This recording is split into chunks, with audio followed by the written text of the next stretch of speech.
नमस्कार दोस्तों, आज कोलकाता के ऐतिहासिक ईडन गार्डन्स में आईसीसी पुरुष टी20 विश्व कप 2026 का सुपर 8 मुकाबला भारत और वेस्ट इंडीज के बीच खेला गया। ये सिर्फ एक मैच नहीं बल्कि करो या मरो की जंग थी। स्टेडियम खचाखच भरा हुआ था और माहौल पूरी तरह भारतीय रंग में रंगा हुआ था। टॉस वेस्ट इंडीज के कप्तान शे होप ने जीता और ओस को ध्यान में रखते हुए भारत को पहले बल्लेबाजी का न्योता दिया। फैसला रणनीतिक था क्योंकि दूसरी पारी में गेंदबाजों के लिए काम मुश्किल हो सकता था। भारत की शुरुआत बेहद आक्रामक रही। युवा बल्लेबाज अभिषेक शर्मा ने पहली ही कुछ गेंदों में अपने इरादे साफ कर दिए। उन्होंने तेज गेंदबाज शमर जोसेफ पर शानदार छक्का झड़कर स्टेडियम में जोश भर दिया। लेकिन टी20 क्रिकेट अनिश्चितताओं का खेल। चौथे ओवर में अनुभवी जेसन होल्डर ने चतुर स्लोअर गेंद से अभिषेक को आउट कर भारत को पहला झटका दिया। इसके तुरंत बाद ईशान किशन भी स्पिनर गुदाकेश मोती की अंदर आती आर्म बॉल पर बोल्ड हो गए। भारत 42 रन पर 2 विकेट खो चुका था और दबाव साफ दिखने लगा था। ऐसे मुश्किल समय में कप्तान सूर्य कुमार यादव क्रीज पर आए। उनके आते ही ऊर्जा बदल गई। उन्होंने संजू सैमसन के साथ मिलकर पहले पारी को संभाला और फिर आक्रमण शुरू किया। सैमसन ने अपनी क्लास दिखाई और रॉस्टन चेस के एक ओवर में लगातार 3 छक्के झड़कर दबाव पूरी तरह खत्म कर दिया। दूसरी ओर सूर्य कुमार ने अपने मशहूर 360 डिग्री शॉट से गेंदबाजों को चौंका दिया। Lap shot, scoop, cover drive, हर तरफ से रन बरसने लगे। दोनों के बीच 102 रनों की साझेदारी ने मैच का रुख बदल दिया। जो टीम 42/2 पर संघर्ष कर रही थी वही अब 180 के पार पहुंचने की ओर बढ़ रही थी। अंतिम ओवरों में असली तूफान आया। हार्दिक पांड्या और शिवम दुबे ने विस्फोटक बल्लेबाजी की। आखिरी 3 ओवरों में 54 रन जोड़ दिए गए। बड़े बड़े छक्के, तेज दौड़ते रन और बेहतरीन फिनिशिंग। भारत ने 20 ओवर में 216 रन का विशाल स्कोर खड़ा कर दिया। अब बारी थी गेंदबाजों की। 217 रन का लक्ष्य आसान नहीं था, लेकिन वेस्ट इंडीज जैसी पावर हिटिंग टीम के लिए असंभव भी नहीं। पहला झटका जसप्रीत बुमराह ने दिया। उन्होंने ब्रैंडन किंग को एलबीडब्ल्यू कर भारत को शानदार शुरुआत दिलाई। लेकिन इसके बाद शाई होप और शिमरॉन हेटमायर ने पलटवार किया। चौके छक्कों की बारिश होने लगी। दोनों ने मिलकर 110 रन जोड़ दिए और मैच भारत की पकड़ से फिसलता नजर आने लगा। तभी कप्तान सूर्य कुमार ने बड़ा दांव खेला और गेंद सौंपी अक्षर पटेल को। अक्षर ने आते ही कमाल कर दिया। उन्होंने पहले शाई होप को बोल्ड किया, फिर रोहमन पावल को आउट कर मैच में जान डाल दी। दबाव अचानक वेस्ट इंडीज पर आ गया। दूसरे छोर से वरुण चक्रवर्ती ने अपनी रहस्यमयी स्पिन से 2 और विकेट लेकर मध्य क्रम तोड़ दिया। अब मैच आखिरी ओवर में पहुंच चुका था। 18 रन चाहिए थे। गेंद थी आशदीप सिंह के हाथ में। सामने थे रोमारियो शेफर्ड और जेसन होल्डर। हर गेंद पर रोमांच चरम पर था। अर्शदीप ने सटीक यॉर्कर और धीमी गेंदों का शानदार मिश्रण किया। पहली 5 गेंदों पर बड़े शॉट नहीं लगे। आखिरी गेंद पर 4 रन चाहिए थे। अर्शदीप ने वाइड यॉर्कर डाली। बल्लेबाज ने जोर लगाया लेकिन सिर्फ 1 रन ही मिल सका। वेस्ट इंडीज 214 रन पर रुक गया। भारत ने 2 रन से ऐतिहासिक जीत दर्ज की और सेमीफाइनल में जगह पक्की कर ली। यह मुकाबला सूर्य कुमार की कप्तानी, सैमसन की क्लास, हार्दिक दुबे की फिनिशिंग और अक्षर पटेल के जादुई स्पेल के लिए हमेशा याद रखा जाएगा। दोस्तों, क्या भारत लगातार दूसरी बार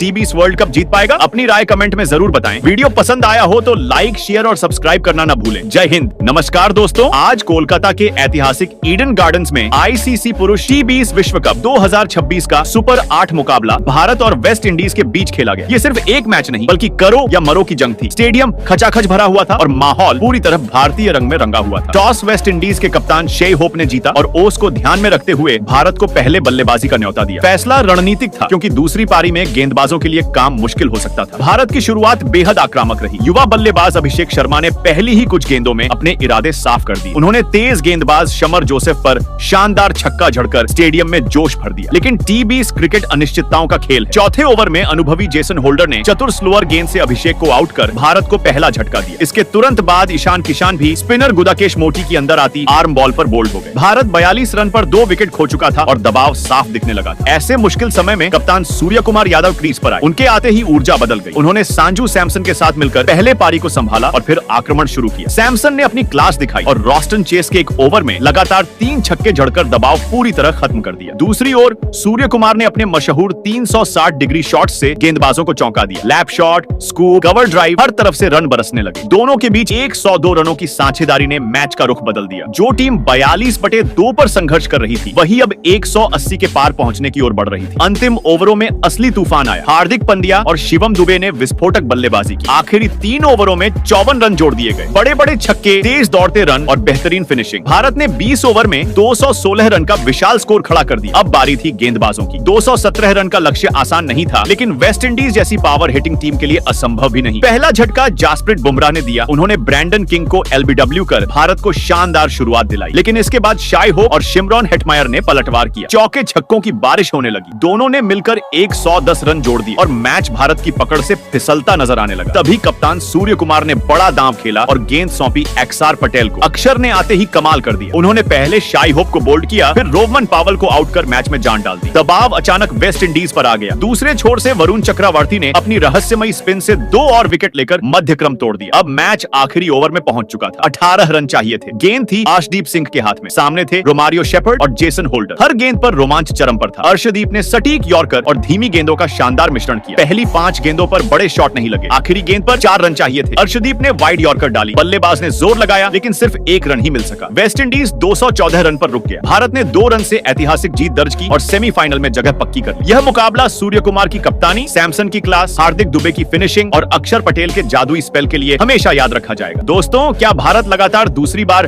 टी20 वर्ल्ड कप जीत पाएगा? अपनी राय कमेंट में जरूर बताएं। वीडियो पसंद आया हो तो लाइक, शेयर और सब्सक्राइब करना ना भूलें। जय हिंद।